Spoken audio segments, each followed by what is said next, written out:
Assalamualaikum warahmatullahi wabarakatuh. Minal aidin wal faizin ya anak-anak bapak sekalian, anak-anak borces atau boaswan, borces asokal hajar. Oke, kali ini kita kayak sebelumnya bapak ingin mengucapkan mohon maaf apabila selama sebelum lebaran atau pas puasa atau bapak melakukan kesalahan. Jadi bapak Sambu Maya mengucapkan mohon maaf yang lahir dan batin ya. Oke, kita langsung masuk ke materi-materi yang sudah mau hampir ujung. Jadi detik-detik kita mau menuju ke PAT, penilaian akhir tahun. Nah, semoga anak-anak bapak sekalian dalam keadaan sehat walafiat ya semuanya, amin amin ya rabbal alamin. Oke, kita masuk ke kerajaan-kerajaan Islam di Indonesia atau kesultanan yang ada di Indonesia terutama yang Islam. Oke, lanjut kita ke kesultanan Islam di Indonesia. Yang pertama itu dimulai dengan Kerajaan Samudra Pasai. Kerajaan ini berdiri antara tahun 1270 sampai 1275 Masehi dan berada di sebelah utara Perlak, tepatnya di daerah Lhokseup Mewi, yang kemudian bisa disebut dengan Pantai Timur Aceh yang berbatasan langsung dengan Selat Malaka. Nah, sultan yang paling terkenal atau rajanya yang paling terkenal dalam memerintah Samudra Pasai antara lain Sultan Malik As-Saleh, Sultan Malik At-Tahir, dan Sultan Mahmud Malik Az-Zahir. Nah, sedangkan peninggalan kerajaan dari Samudra Pasai itu berupa batu nisan atau jirat putri Raja Pasai yang didatangkan dari Gujarat. Nah, kalau untuk Kesultanan Samudra Pasai ini, dia dimana yang sumber sejarahnya itu diperoleh dari batu nisan Sultan Malik As-Saleh yang berangka tahunnya kira-kira tuh 696 Hijriah atau 1297 Masehi. Nah, ada juga catatan Marco Polo, seorang pedagang dari Venesia. Nah, yang kemudian pernah singgah nih di Perlak tahun 1292 Masehi. Dan terakhir itu ada catatan Ibnu Battuta, yaitu seorang penjelajah dari Maroko. Nah, kemudian untuk pada tahun 1521 Kesultanan Samudra Pasai ini dikuasai oleh Portugis. Kemudian pada tahun 1524 Masehi dikuasai oleh Sultan Ali Muhayyad Shah dari Kesultanan Aceh Darussalam. Nah, sejak saat itu Samudra Pasai itu berada di bawah kekuasaan Kesultanan Aceh Darussalam. Oke, jadi itu untuk kerajaan Samudra Pasai ya. Baik, kita jadi untuk dari kesultannya sendiri itu, Pak, kalau misalkan Samudra Pasai itu mengalami puncak kejayaannya pada masa pemerintahan siapa? Ada yang tahu? Oke, jawabannya adalah pada masa Sultan Malik At-Tahir. Jadi itu dimana dia bisa menghubungkan kerajaan-kerajaan Islam di India dan Arab terus dikembangkan oleh Sultan Malik At-Tahir, yaitu puncak kejayaan dari kerajaan Samudra Pasai. Oke, next. Ada kerajaan Aceh Darussalam. Nah, kalau untuk kerajaan Aceh Darussalam ini didirikan oleh Sultan siapa? Ali Muhayyad Shah pada tahun 1513 Masehi. Tadi masih ingat nggak? Bapak kan nyebutkan tadi ada Sultan Ali Muhayyad Shah. Siapa sih beliau? Ada yang tahu? Betul, beliau adalah yang dimana bisa mengalahkan Portugis pada tahun 1521 Masehi di kerajaan atau Kesultanan Samudra Pasai. Dia yang berani melawan Portugis sehingga dia kemudian yang mendiami Kesultanan Samudra Pasai waktu itu. Nah, selanjutnya kerajaan Aceh Darussalam mencapai puncak kejayaan pada masa pemerintahan Sultan Iskandar Muda yang memerintah pada tahun 1607 sampai 1636 Masehi. Kalau untuk Kesultanan Aceh Darussalam ini menguasai daerah-daerah di pesisir timur dan barat Sumatera serta pesisir barat Menanjung Melayu seperti Johor dan Pahang. Nah, Sultan Muda Iskandar Muda ini berupaya sekali dalam merebut Malaka dari Portugis, sama seperti Sultan Ali Muhayyad Shah, tapi dia lebih tepatnya pada tahun 1629 Masehi. Tetapi gagal. Nah, mengapa gagal? Karena kekuatan Portugis lebih unggul. Nah, kemudian Sultan Iskandar Muda ini digantikan oleh Sultan Iskandar Thani yang memerintah tahun 1636 sampai 1641 Masehi. Kemudian Sultan Iskandar Thani ini dia lebih mementingkan pengembangan di dalam negerinya. Seperti apa? Keagamaan yang kemudian dikembangkan secara pesat dan dihadirkan seorang ulama besar yang bernama Nuruddin Ar-Raniri. Nah, kenapa? Karena pada saat itu sepeninggal Sultan Iskandar Thani, Kesultanan Aceh Darussalam mulai mengalami kemunduran. Namun, Kesultanan Aceh Darussalam dapat bertahan sampai awal abad ke-20 Masehi. Nah, begitulah kerajaan Aceh Darussalam ya, walaupun tetap mundur, tetapi agamanya tetap dikembangkan secara pesat. Selanjutnya ada Kerajaan Demak. Kerajaan Demak ini adalah kerajaan Islam pertama yang ada di Pulau Jawa. Kerajaan ini didirikan oleh Raden Patah pada abad ke-15 Masehi. Kerajaan Demak merupakan pusat penyebaran agama Islam karena adanya para Wali Songo. Nah, Kerajaan Demak atau Kesultanan Demak. Kalau kita lihat ya, di sini ada Raden Patah yang merupakan kerajaan Demak ini didirikan gitu pertama kali oleh beliau. Nah, kemudian Raden Patah ini sebenarnya siapa sih? Ada yang tahu? Raden Patah ini adalah keturunan Raja Brawijaya V. Jadi raja terakhir dari kerajaan Majapahit. Jadi pas kita membahas Raja Majapahit, ternyata Raden Patah ini merupakan keturunan dari Raja Brawijaya. Nah, kehidupan ekonomi masyarakat Demak itu bersumber pada pertanian, perdagangan, dan pelayaran. Yang dimana perkembangan perdagangan dan pelayaran di Kesultanan Demak dikarenakan Malaka telah jatuh ke tangan Portugis, balik lagi ke awal gitu ya. Nah, tetapi Kesultanan Demak mengirim pasukan menyerang Portugis di bawah pimpinan Adipati Unus. Kemudian upaya tersebut gagal karena apa? Balik lagi, kekuatan Portugis ternyata lebih unggul gitu. Kesultanan Demak merupakan pusat penyebaran agama Islam karena adanya para wali yang dikenal dengan Wali Songo.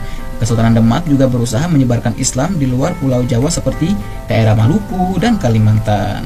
Nah, tetapi untuk Kesultanan Demak ini dia mengalami kemunduran juga. Setelah apa? Setelah Sultan Trenggono wafat. Siapa Pak Sultan Trenggono itu, Pak? Nah, Sultan Trenggono ini yang dimana Kesultanan Demak itu dulu mencapai puncak kejayaannya pada masa Sultan Trenggono ini. Tapi pada saat Sultan Trenggono wafat, Demak pun mengalami kemunduran. Disebabkan apa? Karena adanya konflik memperebutkan tahta Demak.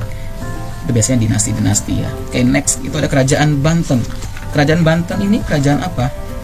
Banten itu berada di bawah kekuasaan Kerajaan Demak.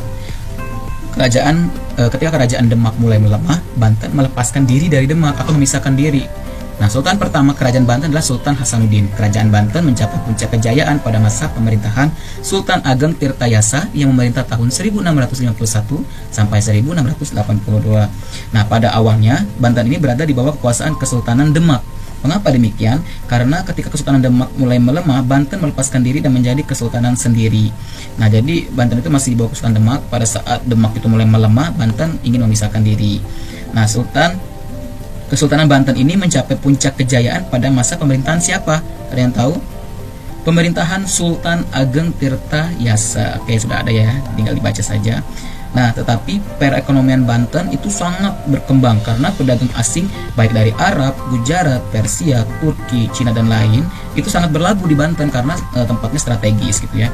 Nah, guna mempertahankan kedudukan Banten sebagai salah satu pusat perdagangan, Sultan Ageng Tirtayasa ini dia bersikap tegas terhadap VOC ya. Jadi beliau tidak mau bekerja sama dan menolak kemauan VOC untuk menerapkan monopoli perdagangan. Ingat ya, VOC ini sudah ada materinya di IPS kelas 5 atau 6 sudah ada ya. Untuk Kesultanan Banten ini dia mengalami kemunduran. Nah, kenapa alasan dari Kerajaan Banten Kesultanan Banten ini mengalami kemunduran? Itu disebabkan karena adanya perselisihan antara Sultan Ageng Tirtayasa dengan putranya sendiri. Siapa? Yaitu Sultan Haji. Nah, dimana yang mau berkompromi dengan VOC. Jadi Sultan Haji ini berkhianat contohnya ya. Kemudian hal ini menyebabkan perang saudara. Sultan Haji yang dibantu VOC berhasil mengalahkan Sultan Ageng Tirtayasa sejak saat itu. Kemudian Banten berada di bawah pengaruh VOC. Jadi latar belakangnya adalah pengkhianatan dari seorang anak sendiri sehingga menyebabkan perang saudara. Kemudian ada Kerajaan Goa dan Talo atau Goa Talo Makassar. Nah, Kerajaan Makassar ini terletak di Sulawesi Selatan. Sudah jelas ya kalau Makassar itu merupakan ibu kota dari Provinsi Sulawesi Selatan. Nah, Kerajaan Makassar merupakan gabungan dari Kerajaan Goa dan Talo. Sultan Goa menjadi raja dan Sultan Talo menjadi mangku-bumi. Mencapai puncak kejayaan pada masa pemerintahan siapa? Sultan Hasanuddin yang memerintah pada tahun 1653 sampai 1679 Masehi. Nah, untuk Kesultanan Makassar ini dia tuh berkembang menjadi pusat perdagangan di Indonesia khususnya bagian timur. Karena apa? Karena letaknya sangat strategis dan menjadi bandar penghubung antara Malaka, Jawa dan Maluku, sehingga sangat bisa untuk menjadi bandar ya atau pusatnya gitu dalam perdagangan. Nah, kemudian pelabuhan di Kesultanan Makassar itu sangat ramai, baik dikunjungi pedagang dari dalam maupun dari luar negeri. Untuk Kesultanan Makassar ini, nah dia itu terjadi perang pernah terjadi perangnya atau perang Makassar. Disebabkan oleh siapa sih? Disebabkan kejadiannya itu karena ada persaingan antara Kesultanan Makassar dan Kerajaan Bone. Nah, balik lagi, Kerajaan Bone ini sama seperti putra dari Sultan Ageng Tirtayasa, yaitu Sultan Haji. Kenapa? Karena Kerajaan Bone ini juga didukung oleh POC, berarti ada yang berkhianat juga. Dalam perang ini, jelas Kesultanan Makassar mengalami kekalahan dan akhirnya terpaksa menandatangani Perjanjian Bongaya yang sangat merugikan Kesultanan Makassar. Oke, kita lanjutkan lagi ya. Kerajaan Mataram. Kalau Kerajaan Mataram pasti sudah banyak yang sedikit mengenal gitu ya. Kerajaan Mataram ini didirikan oleh siapa? Sutawijaya, sangat terkenal sekali ya, pendiri dari Kerajaan Mataram ini. Pada tahun 1575 Masehi, Sutawijaya menjadi Sultan Mataram yang pertama dengan gelar penambahan Senopati ing Alaga Sayyidin Panatagama. Kerajaan Mataram mencapai puncak kejayaannya pada masa pemerintahan Sultan Agung Hanyo-Prokusumo. Nah, kalau untuk Kesultanan Mataram atau Kerajaan Mataram ini, dia tuh mencapai puncak kejayaannya pada masa pemerintahan Sultan Agung Hanyo-Prokusumo. Nah, di mana Kesultanan Mataram ini berhasil memperluas kekuasaan ke berbagai daerah, yaitu di Jawa Tengah, Jawa Timur, dan sebagian Jawa Barat termasuk Banten. Nah, kehidupan ekonomi Kesultanan Mataram bergantung dari apa? Pertanian, seni bangunan, ukir, dan lukis. Yang itu sangat berkembang pesat pada masa itu ya. Nah, hal ini terlihat dari mana sih? Dari gapura, istana, dan tempat ibadah peninggalan Kesultanan Mataram. Kebudayaan di Kesultanan Mataram merupakan perpaduan unsur budaya Islam dengan budaya Hindu Jawa, seperti perayaan sekaten dan upacara grebek. Itu tuh adalah tradisinya. Kemudian Sultan Agung Hanyo-Prokusumo ini dia pernah menyerang POC berapa kali? Sampai 2 kali loh. Berarti hebat ya.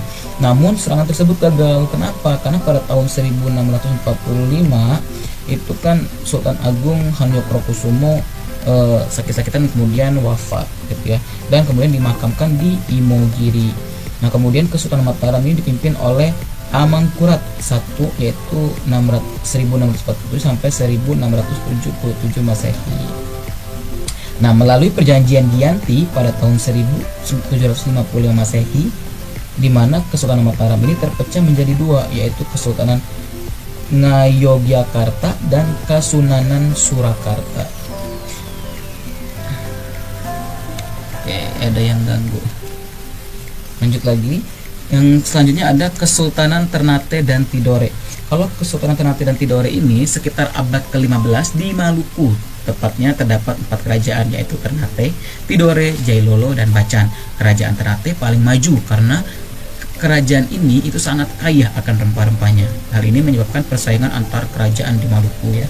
Nah, untuk kerajaan Ternate ini sangat menyebabkan persaingan antar kesultanan di Maluku sendiri. Akhirnya apa? Muncul 2 persekutuan yang bersaing, yaitu Uli Lima yang dipimpin oleh Ternate dan Uli Siwa yang dipimpin oleh Tidore.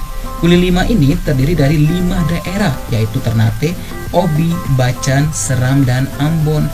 Sedangkan Uli Siwa terdiri dari 9 daerah, yaitu Tidore, Jailolo, Makian, Soasiu, dan pulau-pulau antara Halmahera sampai bagian barat Papua.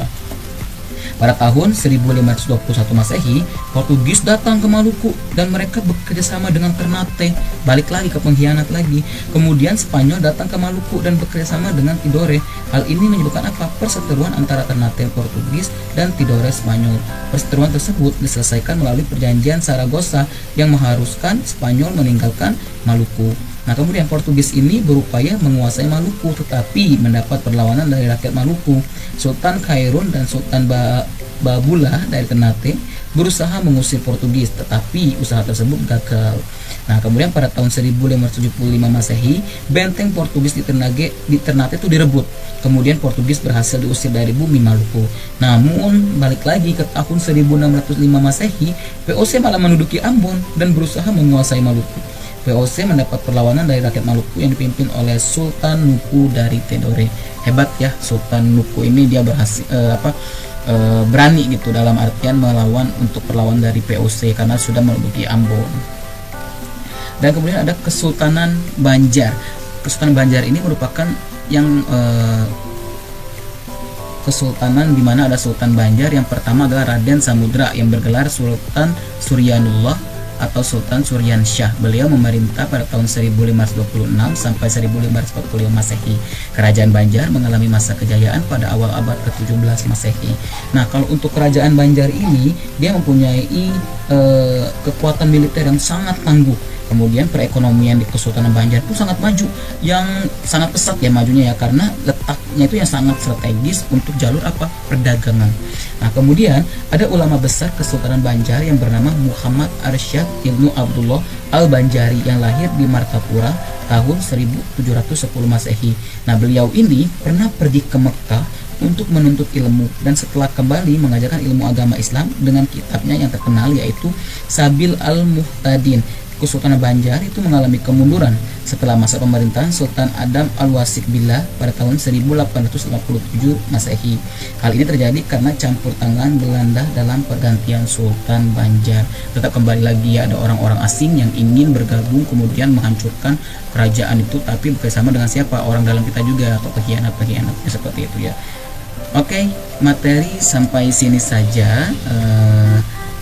Terima kasih sudah mendengarkan materi dari Bapak. Bapak harap minggu depan kalian sudah bisa untuk ulangan harian, kemudian kisi-kisi juga oleh Bu Maya ya terutama. Jadi minggu depan itu jangan sampai tidak mengikuti ulangan harian ya, karena sangat penting, karena kita tanggal 7 itu sudah penilaian akhir tahun. Jadi Bapak ucapkan selamat menempuh penilaian akhir tahun. Mohon maaf sekali lagi apabila Bapak punya salah, dan Bu Maya juga dalam menyampaikan materi dan lain sebagainya. Bagi yang belum bertemu sama Bapak dan Bu Maya, mohon maaf apabila kekurangan materi ya. Nah, bagi yang bakal bertemu seminggu ini, kemudian sebelum-sebelumnya juga, Bapak harap kalian lebih cepat menangkap ya, karena akan langsung bertemu dengan Bapak dan Bu Maya langsung ya. Oke, terima kasih atas perhatiannya. Bapak mohon maaf bila ada kesalahan, dan Bu Maya selamat menempuh penilaian akhir tahun. Semangat terus, jangan lupa belajar. Bapak akhiri, assalamualaikum warahmatullahi wabarakatuh. Oke, untuk minggu ini tidak ada tugas ya, hanya materi saja.